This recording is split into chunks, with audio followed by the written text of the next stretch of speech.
Hi guys, and welcome to webinar number 3 for Seattle City Paws and Pets.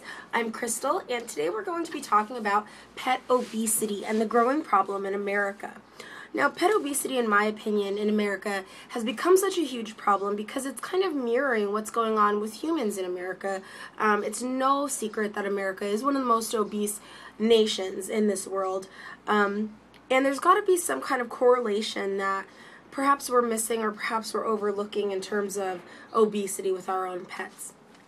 A lot of you had written in asking me to go over nutrition for obese pets, asking me to go over some health tips and some exercise regimens for obese pets. So I'm going to try to get into a little bit of all of that, but this is going to be a little bit of a shorter webinar for two reasons. One of which, you guys know that I'm sick. I'm still getting over maybe the flu. I'm not sure what it really is, but you know, I don't want to lose my voice. I don't want to just kind of yap on and sound like the Affleck duck. And another reason, there's a second webinar that's kind of a special one that we're going to be doing as well. And I need to save my voice for that. We're going to be going over City Dog Magazine, which is a wonderful magazine in the Pacific Northwest. It goes from California to Portland to Seattle. And I'm going to be going over some great pet photographers in Seattle. I'm going to be going over some great pet hotels in Seattle, some great pet products that are local and sustainably made. So I need to save my voice for that. So I do apologize that it is going to be a little bit short, but I hope you guys will agree, or forgive me. Flu brain, fever brain, whatever you want to call it brain. So let's get into this. So pet obesity, let's get into some numbers here. 17 million canines in America are considered obese. In 2007, the number of people who reported, or veterinarians or shelters, things like that, who reported their pets in the obese category or were put into that obese category topped 17 million. Can you imagine that many dogs? Now, that's not just pets worldwide. That's not pets in America, counting pocket pets to felines to canines to equine. This is dogs, just canines. 17 million fall into that obese category. And I can imagine that only the numbers have gone up. In terms of cats, 25% of American felines are also in that obese category. So we're not talking about 25% of the world's felines. We're talking about 25% of your felines, my felines, his felines, her felines, our felines in America. That's a very big number. You know, when we think about this, we can hear numbers, we can hear statistics, and you'll often hear me saying numbers aren't everything, and that's true to a certain degree. You cannot base your entire, treatment plan or your entire opinion on some statistics or some numbers when you can't really digest that, when you can't really fathom how much or how many or really quantify what that is. So hopefully this is going to help you understand some risks of obesity, some causes for obesity, and some ways that we can help battle pet obesity in America. We go on a scale called the BMI scale, much like humans, the body mass index scale. In a vet clinic, you'll come in, and if you're just doing a wellness exam, or maybe it's your yearly, or however you want to look at that exam, and you can ask your doctor or your licensed veterinary technician or assistant to kind of go over your pet and just scale them.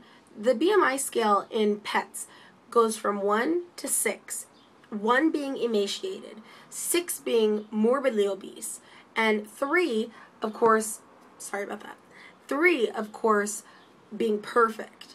Now, I'm fortunate enough that my 3 dogs fall into the 3 category, the number 3. I tend to keep my pets on a slimmer scale. Now, that doesn't mean that I starve them. That doesn't mean that I give them diet food constantly. I actually don't do that at all. I give them a high protein, higher fat content food, but they also have a very active lifestyle. They also are young, and our treats play a big part in why they remain so thin. We'll get into some treats later and some healthy options too. My cats, now that's a little bit of a different story, but again, it's not something that I take lightly either. My older cat, she is a little bit obese. She probably falls into about a 4, and my 2 males, they probably go into about a 3.5. And their lifestyles are very different than my dogs. So we portion that food with them, and we're going to get into that as well. If you've ever heard these phrases, you know, somebody sees a chubby or overweight cat and says, "Oh, I love chubby cats. I love fat kitties. They're so cute." Or somebody sees, you know, a pudgy dog, or a big one is boxers and pugs. For some reason, people don't think that these dogs should have a waistline. And they think that it's cute to get their pug as chunky as possible. They think that it's cute to get their boxer bulked up and big. Or they think that it's, you know, tough to get their pit bull huge, yet you don't see muscles. And, you know, maybe they're somewhere under that flub, but they're really not there. This is a really dangerous thing, especially when we hear things. I hear it all the time, either in the clinic or from dog parks, where people do converse about how cute it is to have a fat dog or a fat cat, and they're not really thinking about what that can do. 5 pounds, 5 extra pounds of weight on a cat is like you or I having an additional 25 pounds. That's a lot of weight. That is a lot of weight. A cat is a very small animal. Well, I often hear people who like to get into bragging competitions as well.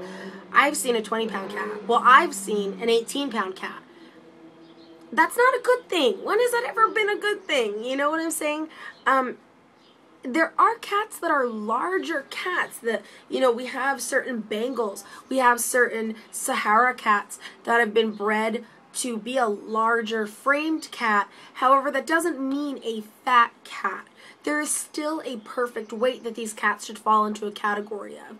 We also see dogs like Newfoundlands or Bernese Mountain Dogs or Mastiffs, where sometimes their fur, like a Bernese, their fur does cover that weight, and owners will often not notice that. Or they think that, well, I have a giant breed dog, they should be large. That is a huge risk, because giant breed dogs, because of their short lifestyle, are more susceptible to things like an osteosarcoma, like lipomas, like certain cancers. And when you put that extra weight on, you're only decreasing that lifespan tenfold. So we're going to get into a lot of issues with weight, and the health risks may surprise you. So first of all, we don't always want to blame fat cats and fat dogs on owners. There are those occasional times when the pet themselves has a health-related problem, and that may cause a weight increase. There's one, or they may appear to be very overweight. One of those that I see a lot out in the Northwest that I hardly saw when I was living in New Jersey is Cushing's disease. The opposite of Cushing's, this is for canines, the opposite of Cushing's is Addison's. We can always talk about Addison's and Addisonian crises as well in a following webinar. But Cushing's disease, that is an endocrine disease. And it makes the dog appear very large. Their endocrine system is out of whack, and they become, you know, poor skin, poor coat. But the number one thing when you look at this animal, this dog, is they are big, they are square, they are big, bulky dogs. So that is one of those examples where it may not be that the owner's overfeeding, it may not be that the owner's free feeding, it may not be that the owner is treating them poorly, it may just be that they have a health issue going on. Another example of that is hypothyroidism. We see cats all the time with hyperthyroidism, which of course weight loss is one of the biggest issues with that. With hypothyroidism, we do tend to see an increase in weight. So those are two really good examples of, you know, maybe not the owner's fault, but perhaps there is a health issue going on. But, I hate to say it, but owner error is the #1 cause of weight problems in animals in the United States. You know, it's kind of funny when you hear, or when I hear clients come in and say, gosh, you know, my dog just loves to eat and eat and eat. My dog just has a ravenous appetite. My cat is such a food hound. And we've already ruled out health concerns, so we kind of have to look at the owner. And I always have to stop myself from saying, your dog has a big appetite, or you feed them and feed them so that it appears that they'll just keep eating. You know, when we have a pet, when we have a cat and we have a dog, we control their food intake. They should never be in control of how much food they have. That's a really important thing to listen to here. I do know that free feeding is popular among people that may not realize that that's not a good thing to do. We talked last webinar about